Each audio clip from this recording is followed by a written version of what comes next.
معزز سامعین کرام، آپ سن رہے ہیں کتاب تاریخ سلطنت عثمانیہ، سب ہیڈنگ جامعہ ایوب۔ فتح کے تیسرے روز حضرت ابو ایوب انصاری کے مزار کا انکشاف ہوا۔ آپ نے 48 ہجری کے محاصرے کے دوران میں وفات پائی تھی اور قسطنطنیہ کی فصیل سے متصل دفن ہوئے تھے۔ سلطان نے وہاں ایک مسجد تعمیر کرائی جس کا نام جامعہ ایوب ہے، اور اس وقت سے یہ دستور ہو گیا تھا کہ تخت نشینی کے موقع پر ہر سلطان اسی مسجد میں جا کر عثمان اول کی تلوار حمائل کرتا تھا، اور یہ تقریب رسم تاج پوشی کے قائم مقام سمجھی جاتی تھی۔ سب ہیڈنگ دیگر فتوحات۔ اگرچہ قسطنطنیہ کی فتح محمد کا سب سے زیادہ شاندار کارنامہ ہے اور اسی بنا پر وہ فاتح کے لقب سے مشہور ہوا، تاہم یہ اس کے سلسلہ فتوحات کی محض پہلی کڑی تھی۔ اس کا 30 سالہ عہد حکومت تمام تر ملک گیری اور توسیع سلطنت ہی میں گزرا۔ یہ طویل مدت اس نے تقریباً مسلسل میدان جنگ میں صرف کی، اور شاذ ہی کوئی مہم ایسی پیش آئی جس کے بعد اس کے یورپی یا ایشیائی مقبوضات میں کوئی نیا علاقہ شامل نہ ہوا۔ سب ہیڈنگ یونان۔ 858 ہجری بمطابق 1454 عیسوی میں محمد نے یونان کا رخ کیا۔ وہاں قسطنطین کے دو بھائی دمتریس اور تامس دولت عثمانیہ کے باج گزار کی حیثیت سے علیحدہ علیحدہ حصوں پر حکمراں تھے۔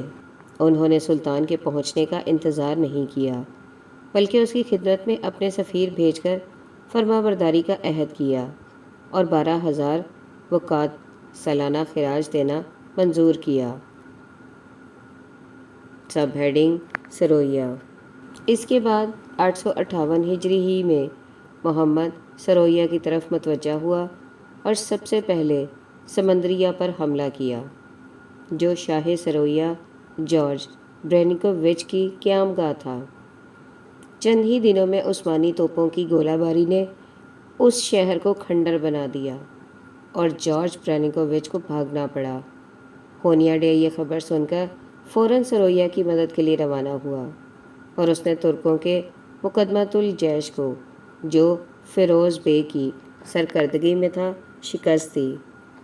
لیکن اہل سرویا اپنے ملک میں ہنگری کے اقتدار کو ناپسند کرتے تھے۔ کلیسا روما کی مذہبی تعدیوں نے سرویا کے باشندوں کو اس قدر برگشتہ کر دیا تھا کہ وہ اعلانیہ مسلمان ترکوں کو کیتھولک عیسائیوں پر ترجیح دیتے تھے اور عثمانی تسلط کو ہنگری کے اقتدار سے بدرجہ بہتر خیال کرتے تھے۔ چنانچہ اسی وجہ سے برینکووچ نے 3,000 وقات سالانہ خراج کے وعدے پر سلطان سے صلح کر لی۔ سب ہیڈنگ محاصرہ بلگراد۔ دوسرے سال محمد پھر سرویا میں داخل ہوا اور جنوب کی طرف سے بڑھتا ہوا بغیر کسی مزاحمت کے بلگراد تک پہنچ گیا۔ اس کے ساتھ 1.5 لاکھ کا لشکر اور 300 توپیں تھیں۔ یہ مہم دراصل بلگراد کی فتح کے لیے تھی، جو اگرچہ سرویا کی شمالی سرحد پر واقع تھا، لیکن اس وقت ہنگری کے قبضے میں تھا اور گویا ہنگری کا دروازہ تھا۔ اس کی فتح سے ہنگری کی فتح کا راستہ کھل جاتا اور پھر آسٹریا تک عثمانیوں کو روکنا مشکل ہو جاتا۔ محمد نے بلگراد پہنچ کر فوراً اس کا محاصرہ کر لیا۔ بحری فوج کے علاوہ شہر کی شمالی سمت میں عثمانی بیڑا دریائے ڈنوب پر قابض تھا۔ قسطنطنیہ کی فتح نے سارے یورپ کو خوف زدہ کر دیا تھا۔ جب محمد نے بلگراد کا محاصرہ کیا تو یورپ کے تمام ملکوں میں ایک ہلچل مچ گئی، اور پوپ نے صلیبی جنگ کا اعلان کر کے اپنے نمائندہ جان کیپسٹرون کو 60,000 پرجوش مسیحی مجاہدوں کے ساتھ ہنگری کی مدد کے لیے روانہ کیا۔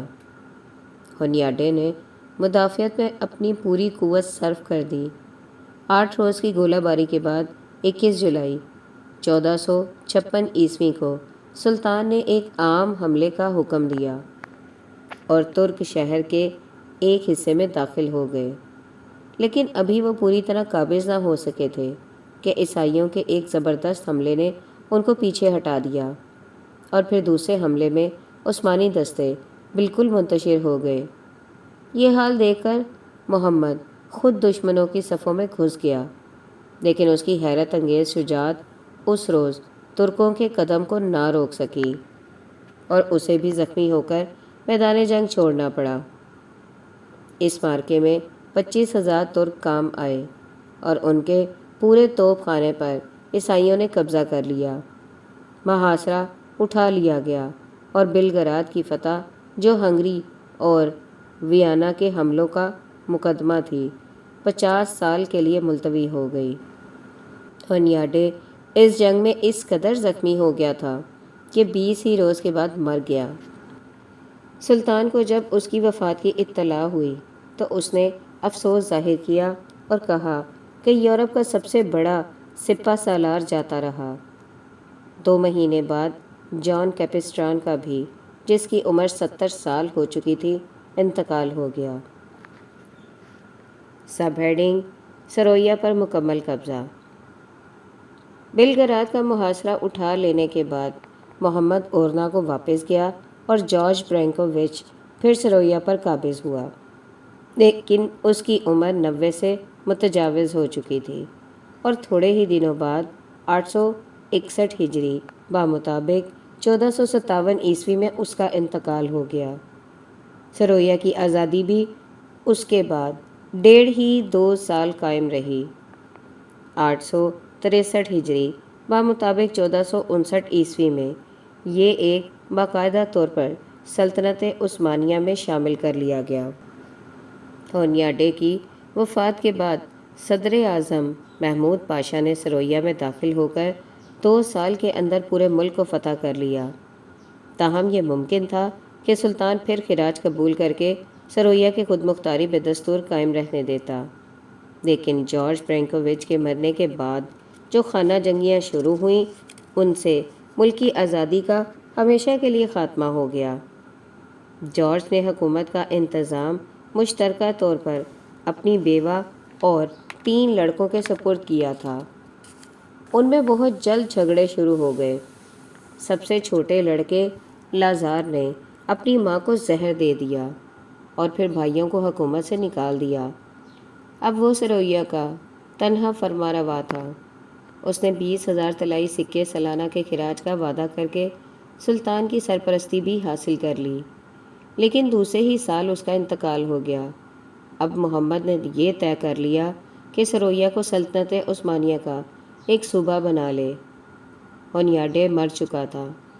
اہل سرویا میں مزاحمت کی ہمت نہ تھی۔